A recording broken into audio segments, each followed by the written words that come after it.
Hey, Andrew McMurray from Zachys. I'm sure many of you have heard me say it a lot over the last 2 years, but I'm going to say it again. One of the things I missed the most during the pandemic was the opportunity to pour and taste wine with customers. It's one of my all-time favorite things to do in the store, and it's the best way for you to learn like the backstory on the wine and, you know, why did Zachys buy this? What did you like about it? What did you think the reason was that customers would like it?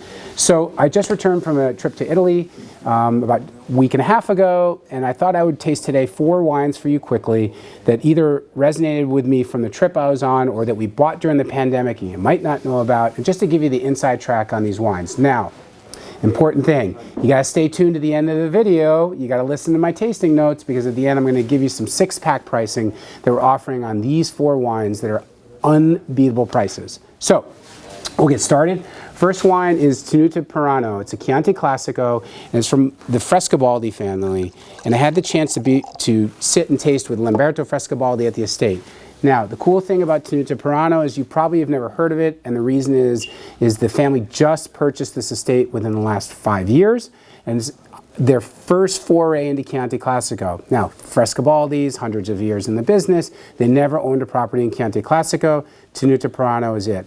It's in Gaiole in Chianti, 500 plus meters up high, really high elevation, beautiful amphitheater vineyards out in front. The wines are just, they're stunning. So this Chianti Classico is 18 vintage, which is a highly touted vintage from Chianti Classico as being truly exceptional. Many say better than the 2016 vintage. So for me, you know, it's got dark fruit, but real pure dark fruit in the nose. On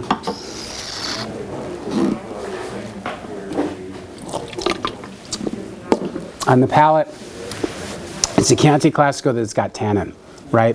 But not bad tannin, that good tannin that gives like sweet minerality to the finish, and it really stays in the back of your mouth. This is a Chianti Classico you want to have with food, but the balance and finesse on it, could be drunk every night. And I really like the texture on it. The texture is great, and it really lingers in the mouth. This has become a staff favorite. We started selling it during the pandemic, and I'm telling you, we sold hundreds and hundreds of cases of this wine because once people had a chance to take it home and taste it, they're like, wow, why didn't I know about that sooner? So we're staying in Chianti Classico. We're doing a Gran Selezione from Vallepicciola. Not easy to pronounce. Gran Selezione is the top selection of the reservas in the district. And the great story about Vallepicciola is that our very good friend, Alessandro Celai, who a lot of people know from Castellari and Castellina and Rocca di Frassinella in Maremma, he's been a longtime friend, an amazing winemaker. Just the last year or so, he was named the general manager and winemaker of this estate. The investment in this winery is huge, one of the largest I've seen in Tuscany. They own close to 100 hectares of vineyards. He has the most amazing tools at his fingertips, and his first vintage is this, and is cranking out amazing wines. What I love about Alessandro's style is he makes wines that have great richness and depth to them, but like the tannins and the finish has like this amazing roundness and finesse to it. And this Gran Selezione is no different. 17 was a warm, ripe vintage, so right from the glass, you know, lots of fruit coming out.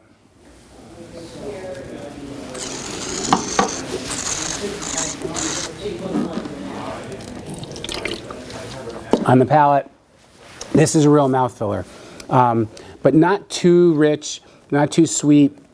It's got that Celai balance to it. So melts away in the finish, great minerality. This wine is like, it's hard to put your glass down. You're going to keep coming back and back to it. Bravo to Alessandro, and my tip to all of you is watch for Vallepicciola. These wines are going to start getting Tre Bicchieri, great reviews from all the top critics. He's cranking out some pretty great stuff very quickly. Next, we're going to Brunello, and this is my good friend Fabio Tassi. Besides being a producer, Tassi is his estate. He's also owned a wine shop in the village of Montalcino for 30 years. Hey, I've been in the wine business for 30 years. He and I are very simpatico. We're like brothers. We talk about what it's like to be a merchant as well. He's a producer, I'm not. But the good thing about Fabio is that He started his first shop in town. Now he has a shop at the La Fortezza. He knows everyone in town. He knows what's good, what's not good, what's great, and has the inside track. So it was only natural for him to build a winery.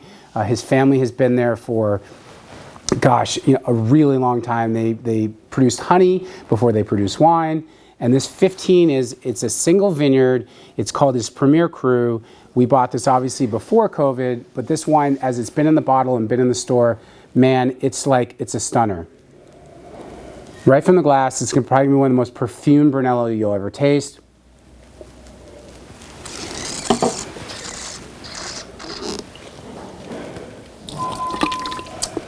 On the palate, tons of that like savory minerality, rich fruit that kind of keeps cascading in layers.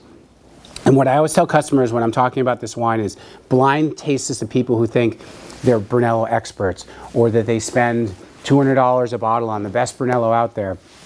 Serve this blind and you're going to blow away a lot of your friends because it's rich, it's savory, it's balanced. This stuff is great. And my staff, when it first came in, went bonkers over it. I can't wait for them to taste it today because this wine is outstanding. Finally, we're going to Bulgari to Guado al Tasso. So this is the Antinori's family estate in Bulgari, and just met with Renzo Cottarella 2 weeks ago, who's the head winemaker and CEO of Antinori. One of my all-time favorite people in the wine business. God, for who he is and the amount of wine he makes, he's such a gracious guy. So happy and humble to see us. Always loves to talk about wines and the vintages. In 2018 for him, he said, could be one of the best vintages that maybe people haven't realized. A lot of talk went around 15 and 16 vintages. This 18 Guado al Tasso is really special. And I think for the region and the other wines that it competes against is still a relative steal. So 18 vintage. For me, the signature style for Guado al Tasso is always their Cabernet Franc. It's a very special grape that grows on the property. They all use Cab Franc in the area, but theirs has like this cool snap to it, almost like a black licorice aroma in the nose.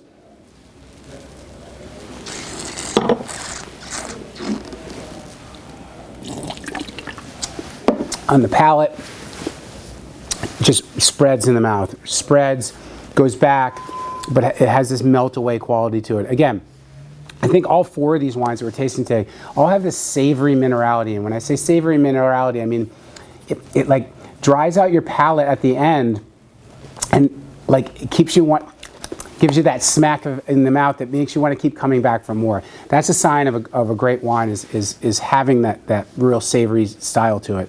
So each of these four wines are currently on sale, but the key is what I'm doing in a 6-pack special. So the Perano Chianti Classico is normally around $28 a bottle. It's on sale for $22 a bottle, I'm sorry.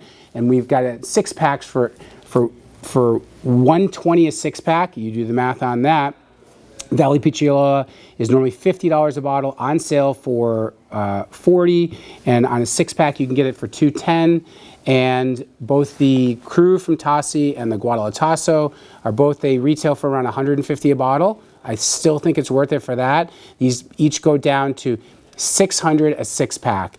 These are amazing wines. These are insiders tips from Andrew.